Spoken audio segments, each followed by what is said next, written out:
Vou contar mais uma linda história a partir de agora. Só que eu quero fazer antes um pedido para você. Se inscreva no canal.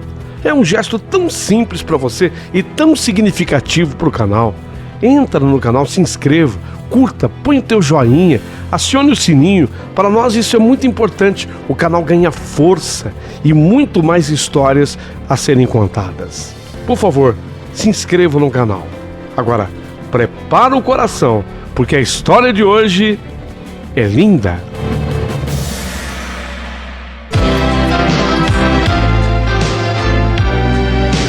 Rádio Emoção. Paulinho, boa pessoa. A verdade de cada um. História impressionante. Você vai amar, porque você vai enxergar como eu enxerguei o amor de Jesus nessa história. É linda, é linda. Você vai enxergar todo o amor de Jesus Cristo nessa história. E vai poder presenciar assim um milagre, por que não? A história, de tão forte que ela ela vai te fazer rir em alguns momentos e vai te fazer chorar em outros momentos. Uma carta muito bem escrita pelo meu querido amigo pastor Douglas, que me mandou essa carta. Linda, viu, pastor? Obrigado. Prepara o coração. Tá tudo pronto. Deus fez você perfeito, perfeita. Você é uma pessoa inteligente, sábia, saudável, graças a Deus. Olha a saúde que Deus lhe deu. Você pode ser o que você quiser. Você sabia? Eu vou repetir a frase porque é sincera, é verdadeira. Você pode ser o que você quiser. Por que você então não se torna gentil? Você pode ser o que você quiser. Ser gentil. Porque quando você é gentil, você gera gentileza. Entendeu? Foi pra você. Não queira fugir, não, foi pra você. E com essa gentileza, se quiser mandar um valeu demais pro canal, eu agradeço. Ícone, criado pelo YouTube, aquele coração com cifrão dentro, doação feita por amor, com amor. Manda, vai ajudar o canal. Tá querendo a história, né? Eu também, a história é linda. Você vai rir, você vai chorar. Pastor Douglas, começou.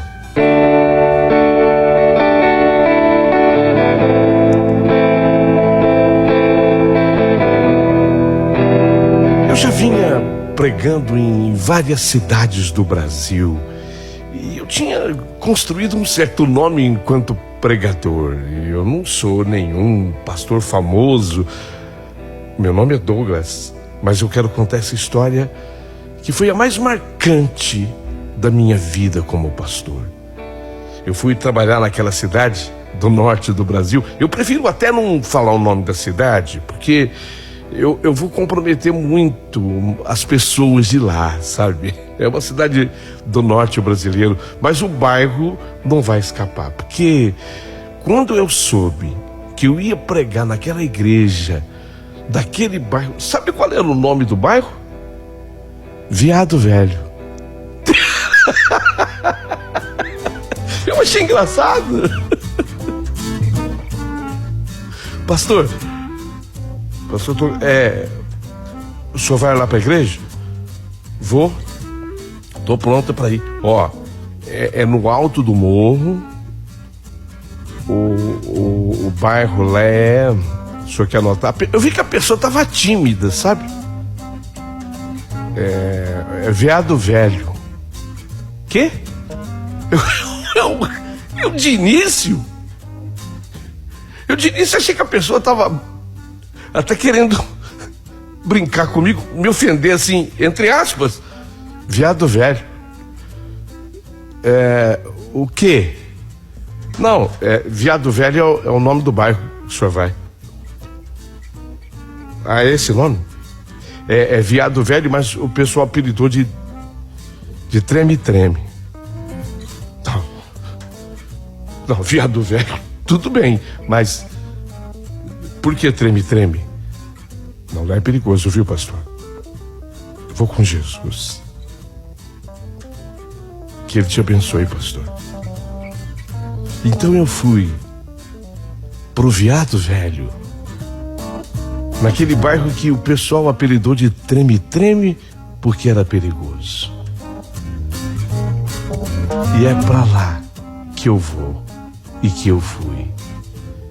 Passei a mão na minha Bíblia, a coloquei debaixo do braço, entrei no meu Fusca, meu carrinho, e fui pro Viado Velho, no alto do morro. Era uma favela mesmo.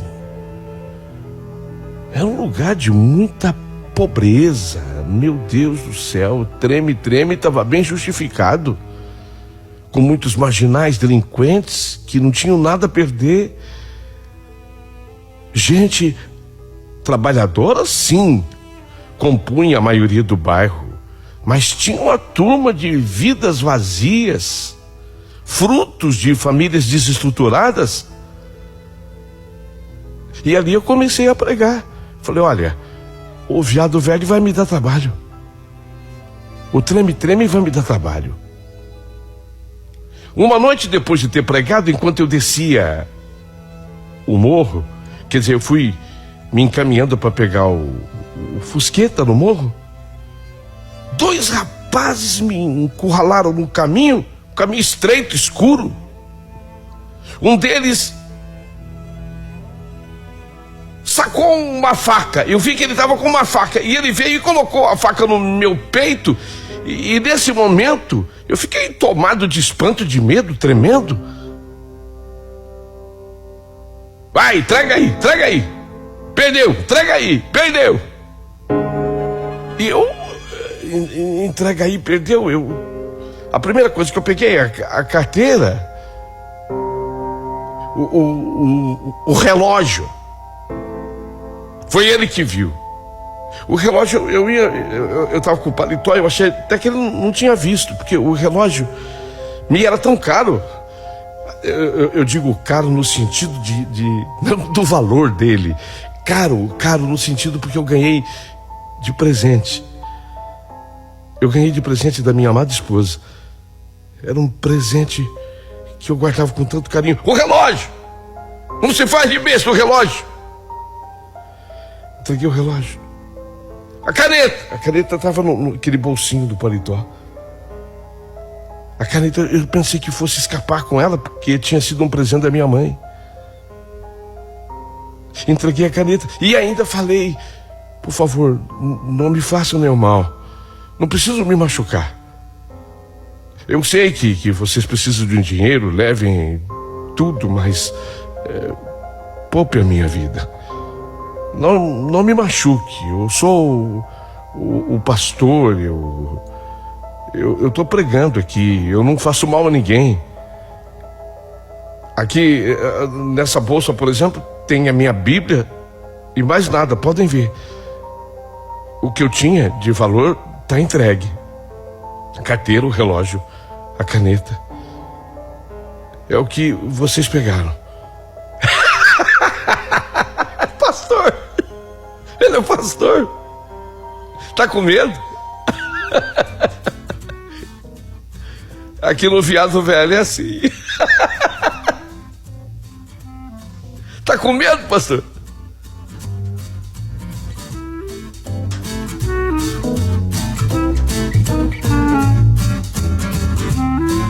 Estava muito escuro, sabe? Eles pegaram tudo que eu tinha entregado, quer dizer, tudo. Essas coisas, os objetos pessoais. E depois de rirem e saíram rindo, foram embora. E eu fiquei trêmulo, porque o susto é grande. E agradecendo a Deus, porque não fizeram nenhum mal contra mim. A igreja tinha preparado aquela cidade, havia preparado para ela uma grande cruzada evangelística. E eu era o pastor responsável, por isso que eu tinha vindo. Eu tinha me preparado, sabe, para essa campanha evangelística. E eu estava até ansioso para ir para aquela cidade. Eu ri, é verdade, do nome do bairro, que eu achei engraçado. As pregações que eu já tinha iniciado, elas iam melhorando, iam ganhando cada dia mais gente, cada dia mais. E inclusive, até os marginais iam na pregação, e era mesmo para que a pregação era criada para isso, para que eles fossem. Era para isso. Até os marginais iam, eles estavam lá presentes, não por causa da minha mensagem, escuta bem. Os marginais não iam devido ao que eu pregava, mas devido às meninas bonitas que cantavam. Eram as meninas bonitas que cantavam no coral da igreja. E eles entravam, às vezes, molestando as meninas, incomodando, mas de qualquer forma eles estavam lá.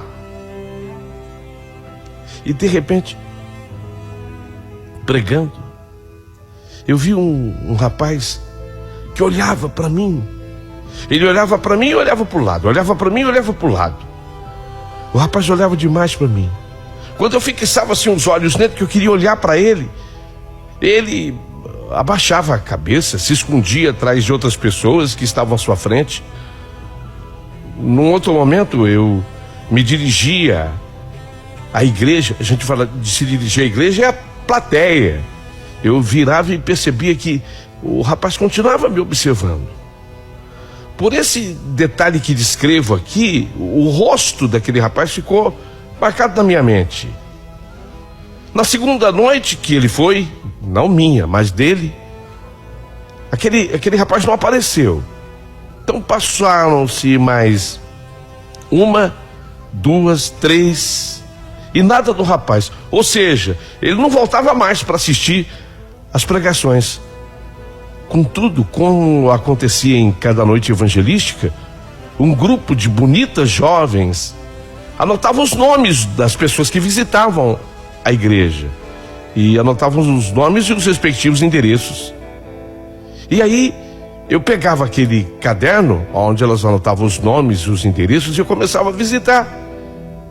E foi assim que um dia eu cheguei à casa daquele rapaz que estava lá. Não por ele mesmo não deu o nome, mas a mãe dele deu. Eu cheguei na casa dele.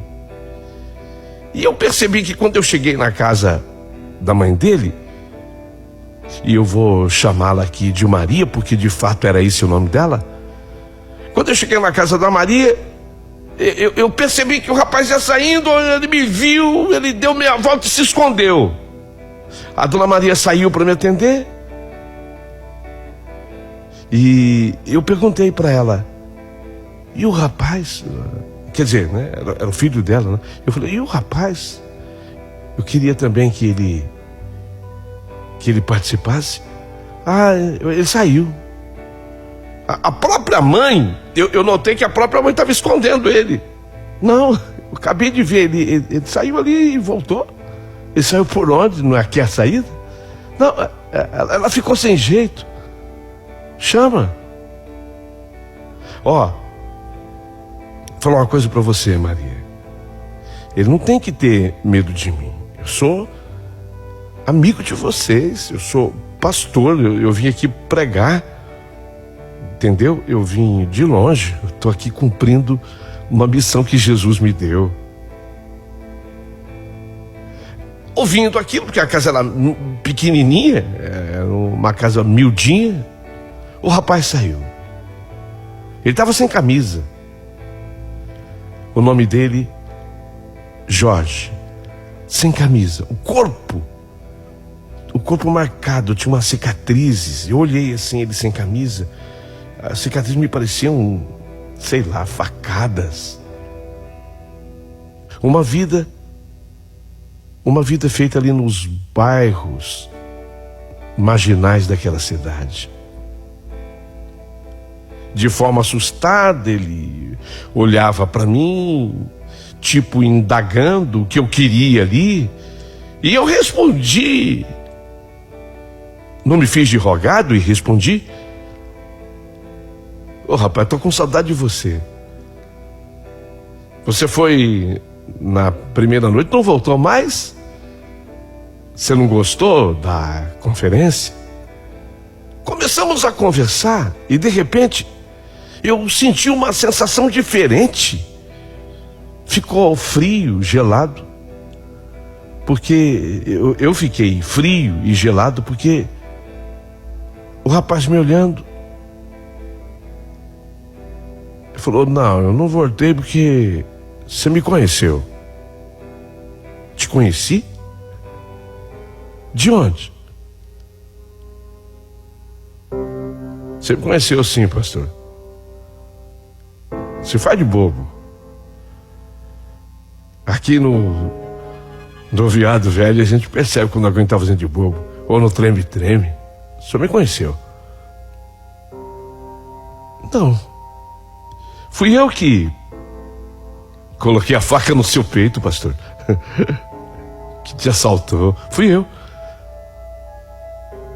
Tirei o seu relógio, a caneta, a carteira com dinheiro. Fui eu. O senhor me conheceu.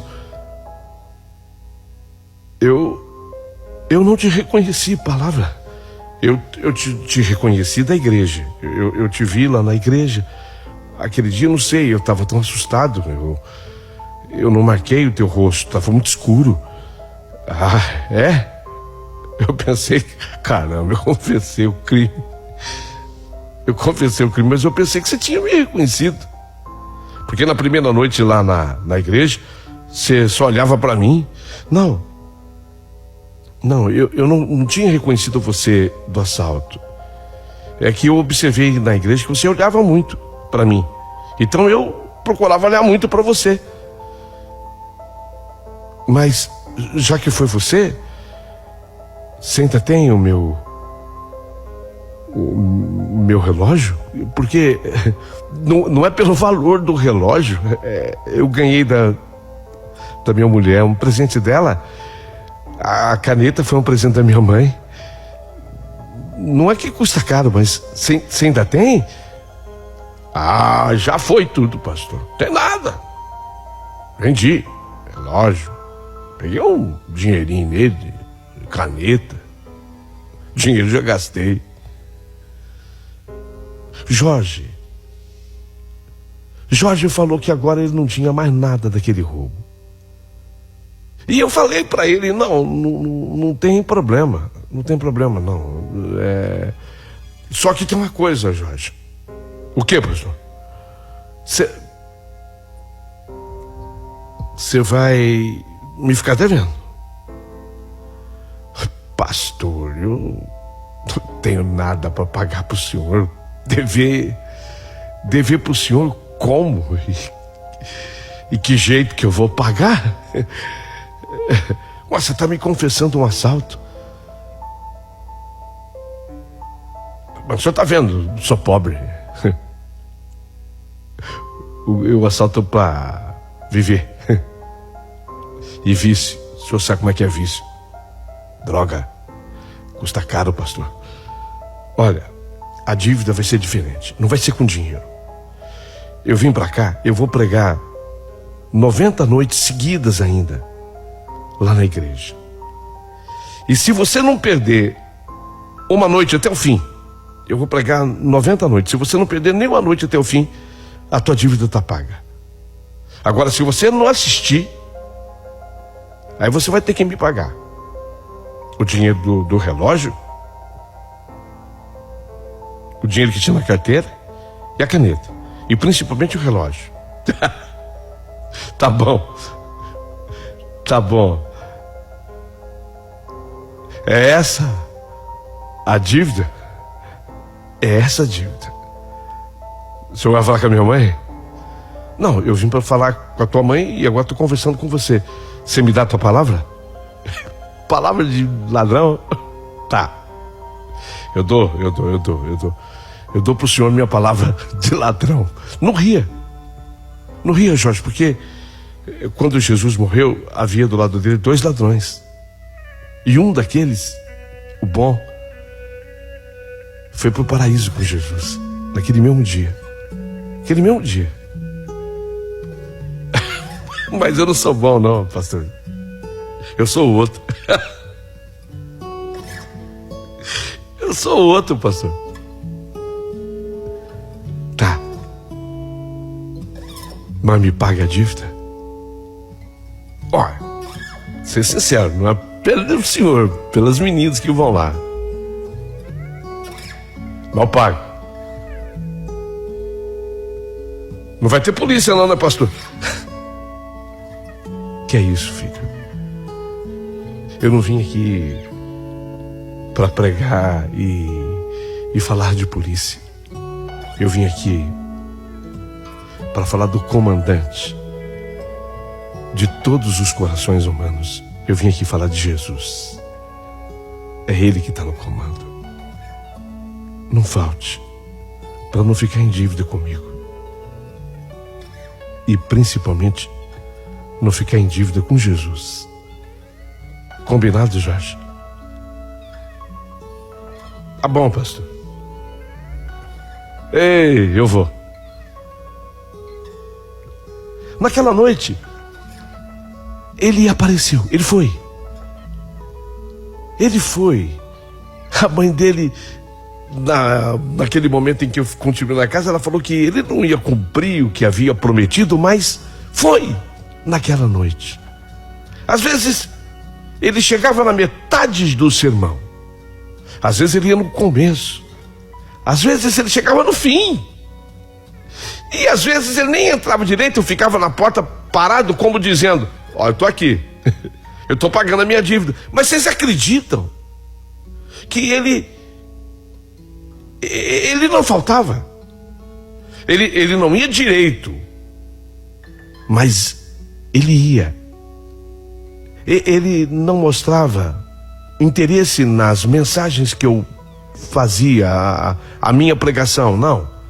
Quando ele entrava, ele ficava assediando as meninas. Realmente eu não percebia nele vontade clara em aprender, em assimilar algo. Aquela mensagem, infelizmente, não chegava, infelizmente, não chegava até ele. Mas, felizmente, em uma noite, eu estava pregando, eu vi ele lá, assim, com meio sorriso nos lábios, ou olhando para alguma moça, e eu senti naquele meio sorriso dele uma luz, que não vinha dele, obviamente, mas do Espírito Santo de Deus. E aquele Espírito Santo de Deus, quando eu percebo, é tão grandioso tudo que eu sinto. Então, eu realizei uma ação divina sobre aquele jovem. Não podemos brincar com as coisas de Deus, com as coisas divinas. É um momento único e raro. A gente não pode brincar. E eu senti que era Deus ali. Era Deus. Então, eu comecei a olhar para ele. E percebia que ele olhava para mim. Mais tarde ou mais cedo, o Espírito de Deus nos agarra. É assim que acontece. Basta que você esteja no lugar. E naquela noite, eu vi o Jorge ser sacudido. Quando eu olhei para ele, ele foi sacudido pelo Espírito de Deus. Eu vi que ele começou a chorar. Ele começou a chorar. E quando eu terminei a minha pregação, a minha mensagem, eu fui cumprimentar as pessoas à porta. Eu não deixava que ninguém fosse embora da igreja sem apertar minha mão. Então eu corria para a porta. Mas o Jorge, ele não saiu. Ele ficou lá onde ele estava, todo mundo saindo. E ao final, eu percebi que ele continuava sentado em um banco e com a cabeça entre as mãos e chorava feito uma criança. Eu me sentei perto dele. O que foi, Jorge? Pastor, é verdade o que o senhor pregou? O quê? Que Deus pode mudar a minha vida num segundo? Claro que pode, Jorge. É claro que pode, é verdade. Não. Não pode, pastor. Ele pode mudar a vida de qualquer um. A minha não. A minha não pode mudar. Ninguém pode mudar a minha vida, pastor. Não fala mentira, pastor. Por que, Jorge, não pode mudar? Pastor, não pode mudar. Então me conta por quê. Me conta por quê e eu lhe respondo se pode ou não pode. Pastor, eu não conheci meu pai. Eu não conheci meu pai. A minha mãe, aquela mulher que o senhor viu lá em casa, ela era prostituta. A minha mãe era prostituta, trabalhava num prostíbulo. Eu fui gerado lá. Eu nunca conheci meu pai.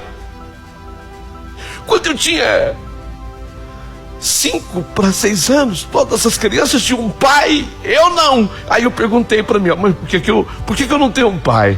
E a minha mãe me deu um tapa na boca, pastor.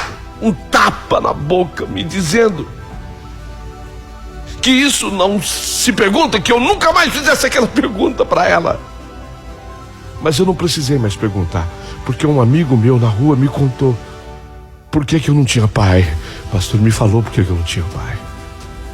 Naquele dia, quando ele me contou isso, eu senti algo terrível contra minha mãe, sabe? Raiva, ódio da minha mãe. Mas o que eu podia fazer? Eu era uma criança. A minha mãe era tudo que eu tinha, apesar de tudo, era tudo que eu tinha. Ah, pastor, quando eu era criancinha, antes disso, quando eu era criancinha, engateando, enquanto a minha mãe vendia o seu corpo, outras mulheres lá do prostíbulo tomavam conta de mim. Até isso eu fiquei sabendo, pastor. Não era ela que ficava tomando conta de mim, as outras. E eu comecei a acordar para a vida, respirando o lixo dessa vida, sujeira. E aí, pastor, quando eu fiz 11 anos, a minha mãe ficou tuberculosa. Ela começou a vomitar sangue, tuberculosa. As mulheres expulsaram a minha mãe de lá, do prostíbulo. A minha mãe não podia trabalhar mais.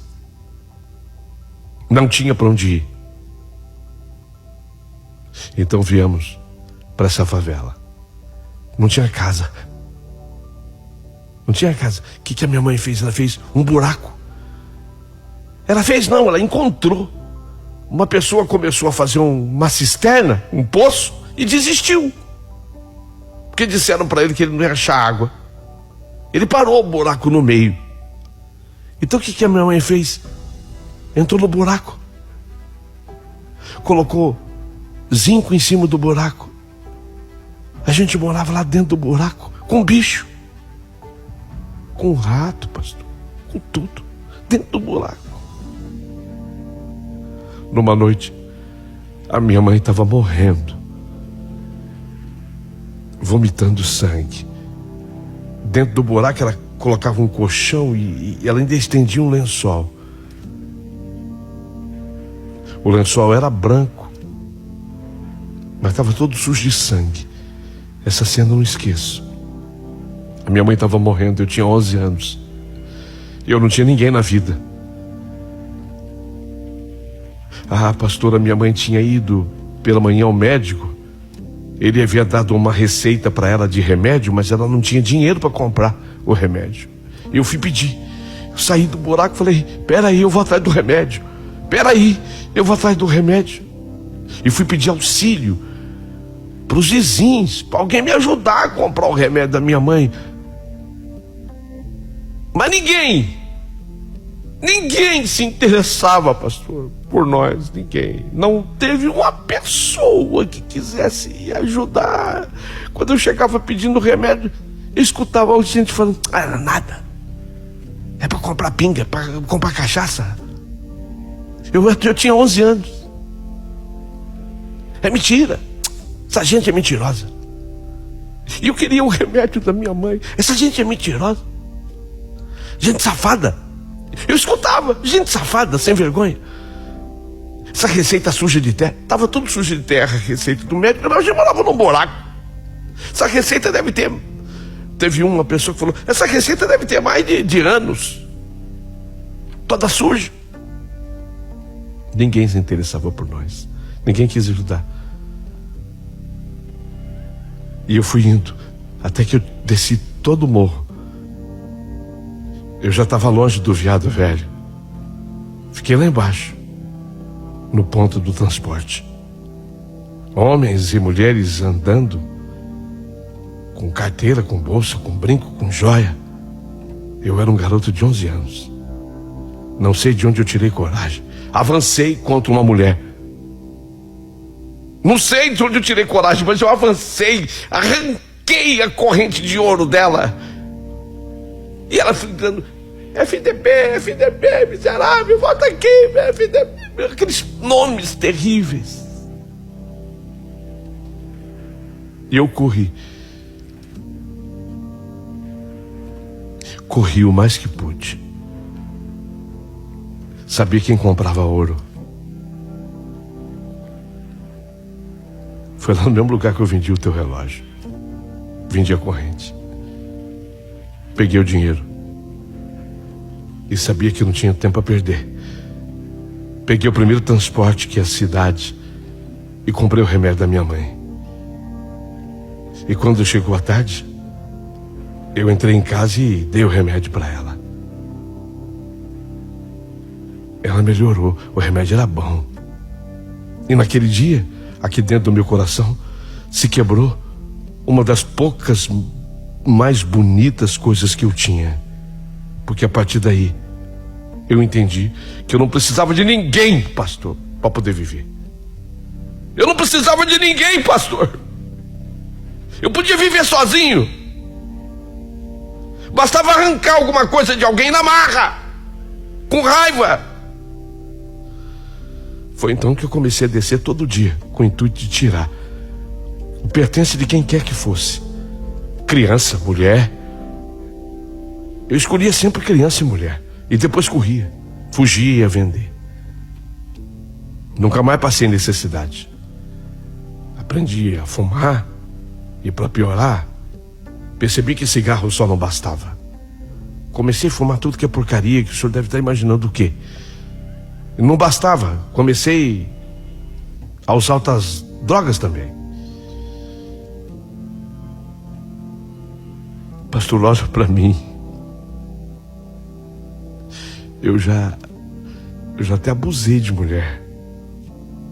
Olha para mim, pastor. Até isso eu já fiz.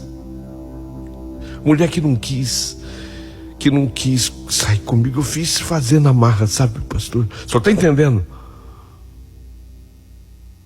Matar eu nunca matei. Quer dizer, porque não foi preciso. Mas eu comecei até a usar arma para poder roubar. O senhor lembra aquele dia eu encostei uma faca no peito do senhor? Tudo para sustentar meu vício e na minha casa. Quer dizer, a minha casa, que eu ganho pouco. Teu relógio mesmo vendi por quase nada. A caneta também. Agora me responde, pastor. Só está me olhando. Me diga, Jesus Cristo vai mudar minha vida, a minha vida, e num segundo, igual a senhora falou? Pastor, só quer que eu acredite nessa lorota? Só quer dinheiro, pastor? Eu não tenho dízimo. Eu não tenho isso aí, pastor. Então não vem me enrolar. Mudar minha vida num segundo. Dá para Jesus mudar? Jorge, eu só sei uma coisa e eu vou te dizer isso porque Deus está pedindo que eu diga. Deus? Cadê Ele? Não fala assim, Jorge. Um dia você vai entender. Deus é luz, é presença. Ele está aqui agora. e pedindo que eu diga que Deus ama você. Ele te ama. Você só precisa segurar minha mão para que a gente faça junto uma oração. Isso não dá trabalho. Me dá a mão.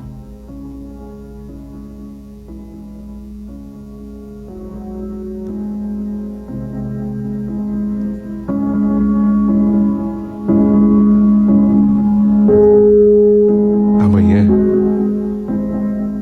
e todos os dias eu te quero aqui. São 90 noites. Eu estava fazendo a conta hoje. Eu só preguei 50. Ainda faltam 40, né? De matemática o senhor tá bem. Também mexe com dinheiro, né, pastor? Pode rir, Jorge. Pode rir. Eu tô acostumado com isso.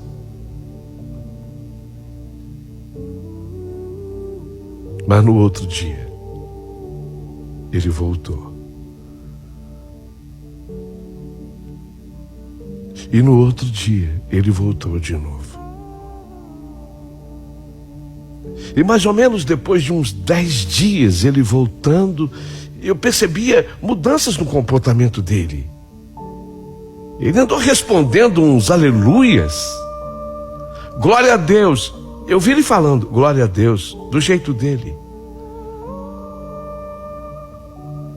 Eu tinha uma Bíblia que eu sempre dava para alguém, uma por semana. Às vezes eu não tinha condição, mas eu dei uma Bíblia para ele. Para mim? Eu não entendo nada que fala Bíblia, pastor. Leva. Tenta ler. Tenta ler. Pastor, o senhor está perdendo tempo comigo? Jorge, Jesus continua dizendo que te ama. Jesus, o senhor está perdendo tempo comigo também, Jesus? Jesus sabe, e ele nunca perde tempo com ninguém. Havia um senhor lá na igreja que tinha uma fábrica de blocos. Blocos, aqueles tijolos. E eu falei com ele. E ele arrumou um emprego para o Jorge. Eu falei, vou arriscar tudo, se Deus está dizendo no meu coração para eu falar. Jorge.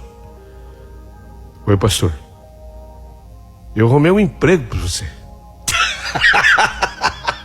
Foi um emprego para mim. Pastor, o senhor sabe o meu emprego qual é? Não. Eu arrumei um emprego para você. Tá vendo, seu Francisco? Ele tem uma fábrica de blocos. Ele quer você lá amanhã. Você tem carteira? Carteira do senhor eu já joguei fora. Não. Tô brincando, pastor. Eu sei que carteira o senhor está falando. É carteira profissional? Tem nada. Você vai tirar. Eu vou te ajudar a tirar. Eu vou lá amanhã na tua casa e você vai comigo. Lá no seu Francisco, e depois nós vamos ver o documento. E o senhor tem coragem de andar comigo? Você acha que eu não vou ter coragem de andar com uma pessoa que Jesus me diz a toda hora que ele ama? Só se eu fosse louco. Você é uma grande companhia, Jorge. Eu vou com você. E no dia seguinte, nós fizemos exatamente isso. E eu percebi que andar com ele era meio perigoso mesmo, porque todo mundo olhava. Mas tiramos o documento.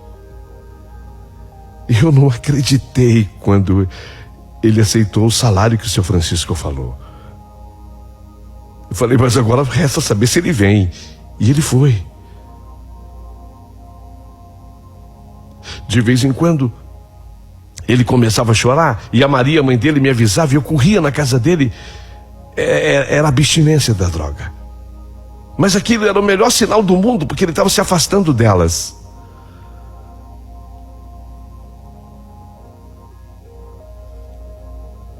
Eu fiquei muito emocionado. Fiquei muito emocionado. Quando, antes de eu terminar os 90 dias, gente, um milagre de 90 dias, antes de eu terminar. Na verdade, parece até um número que foi escolhido por Deus. Eu tinha chegado a 83 dias, portanto faltavam 7 para os 90.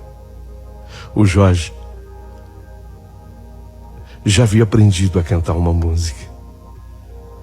E ele cantou uma música inteira para a igreja, porque eu levei o microfone até onde ele estava. Era um milagre. As pessoas olhavam sem acreditar, porque todo mundo sabia da fama dele ali. E ele ajudou a converter tantas outras pessoas. 90 dias completados. Ele não faltou nenhuma noite. E eu disse a ele: parabéns, a sua dívida foi paga. Então agora eu só venho se eu quiser, pastor. Eu tinha muito medo de responder essa pergunta, mas eu tive que cumprir a minha palavra. Jorge, daqui para frente você só vem se você quiser. Mas o senhor vai embora? Não. Eu vou ficar. Eu vou continuar. Eu vou passar do tempo aqui. Precisa. Jesus pediu para eu ficar mais. Ah, bom. Tá. Então eu só venho se eu quiser. Só se você quiser. E no dia seguinte eu fiquei morrendo de medo dele não aparecer. Mas no horário do culto, quando eu vi ele chegando com a Bíblia e com a mãe dele, eu agradeci tanto a Jesus.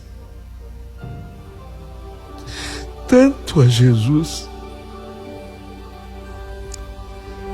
Eu até ousei em convidá-lo a fazer a leitura da palavra. Ele era ruim de leitura, mas ele foi dizendo cada palavra e ele foi melhorando a partir dali. Ao final, eu já estava me preparando para deixar viado velho, o treme-treme. Afinal de contas, eu já estava com mais de 6 meses fazendo as pregações ali, indo para minha casa, uma vez a cada semana e voltando, indo para minha casa e voltando. Mas eu sabia que eu estava ficando aquele tempo por ele. E quando eu estava pronto para ir embora, naquela noite, eu vi que ele, como sempre, ele ficava por último para se despedir de mim. Tinha isso. Ele era o último a ir embora da igreja. E aí ele se despediu de mim, mas eu ainda tinha que fazer alguma coisa dentro da igreja. Então ele se despediu de mim. A porta era um barracão. A igreja era um barracão, aquela porta de aço. Sabe aquela porta de aço de barracão? Era aquelas portas que é comum a gente ver em loja, aquela porta.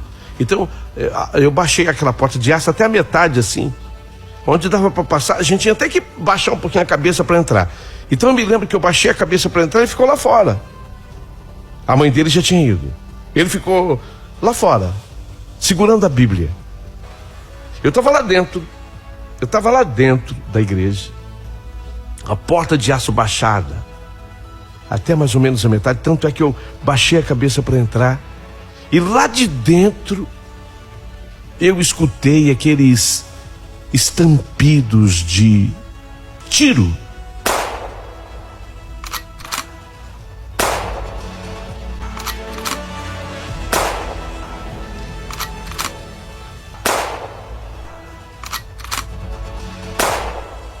Cinco tiros.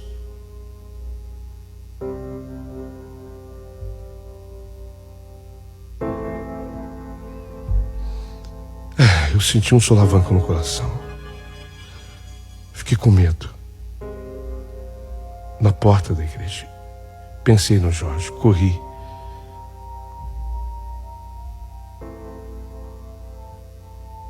E quando eu corri,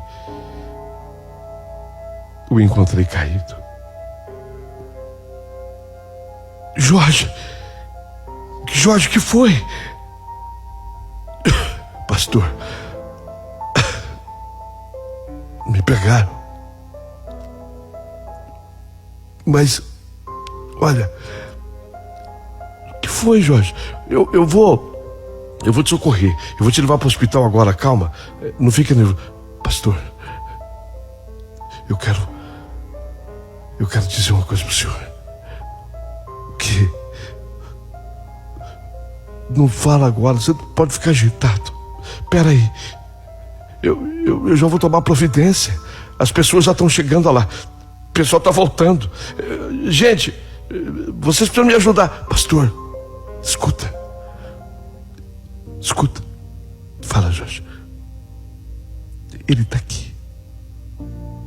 Quem? Pastor, quem?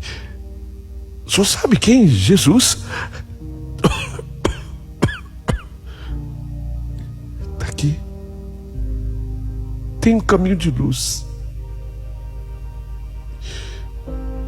Eu vou para o céu, pastor. Eu não estou nem acreditando. Eu vou para o céu.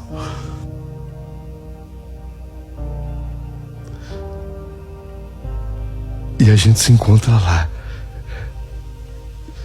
Jesus mandou eu falar para o senhor. Hoje é o contrário. Jesus mandou eu falar para o senhor que a gente se encontra lá. Calma, Jorge. Calma, já estamos te socorrendo. Ele fechou os olhos. As pessoas voltaram todas, lógico, aquele barulho. De repente tinha uma dezena, mais que isso, umas 15 pessoas. Todo mundo ajudando a pegar o Jorge. Veio um senhor com uma perua Kombi e facilitou. Mas eu fui junto na Kombi. Ele se esvaía em sangue. Quando demos entrada no hospital, já não havia mais nada que ser feito. O Jorge estava morto.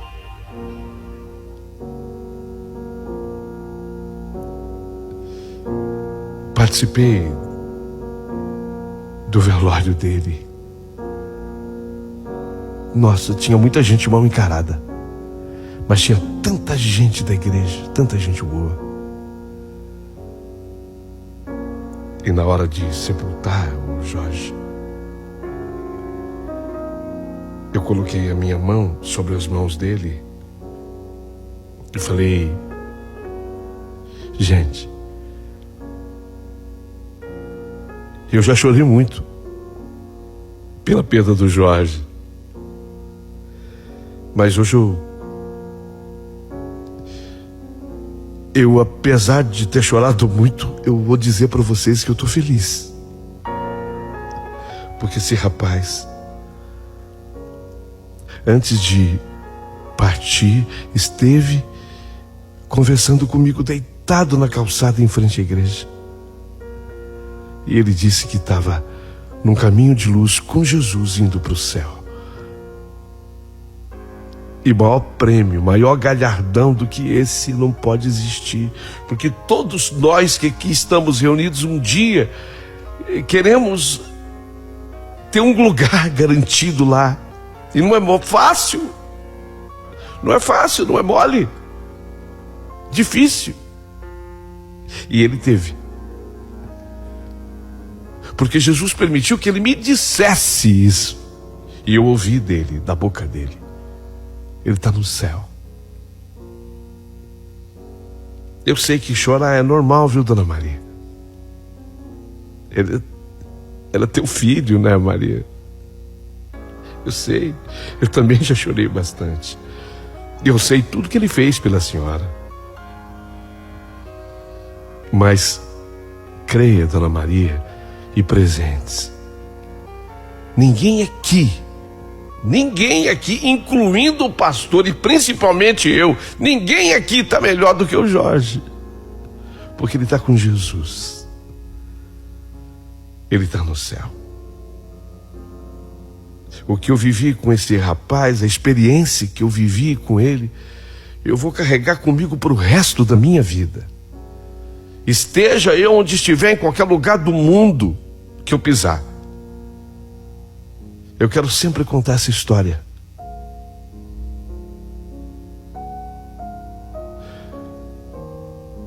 O mais impressionante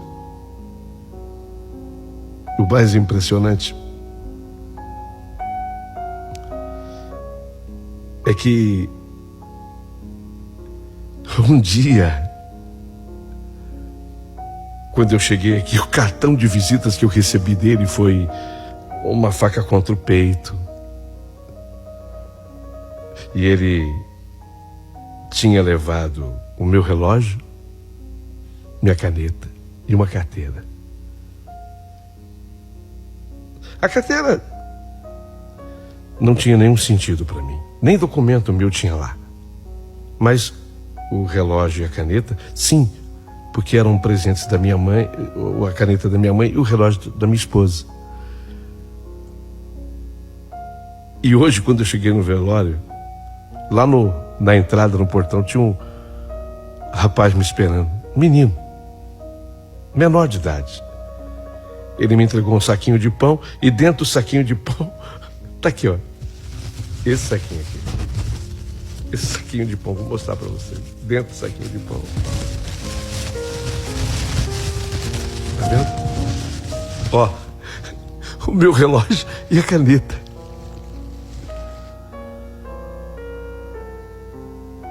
É que ele foi, antes disso tudo acontecer, ele foi no lugar que ele tinha vendido.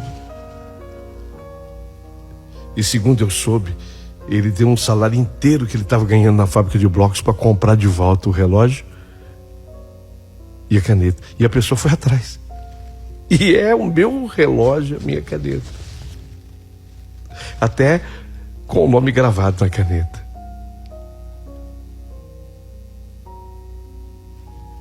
Até isso ele se preocupou comigo. E ele já não me devia isso, porque essa dívida foi paga com a presença dele na igreja. Jorge, esteja com Deus. Levarei a tua história. Tó, segura para mim um saquinho. Jorge, eu levarei a tua história como a mais importante da minha vida enquanto pastor. Esteja sempre com Deus. E como você me disse, se eu merecer, Jorge, a gente se encontra lá. Se eu merecer, ele que falou, a gente se encontra lá, pastor. A gente se encontra lá. Mas por enquanto, eu estava pronto para deixar o viado velho. Mas o viado velho gostou de mim. Eu vou ter que ficar aqui mais uma temporada, para que o bairro volte a ser apenas Viado Velho e não tenha mais o apelido de Treme-Treme. Esteja com Deus, Jorge.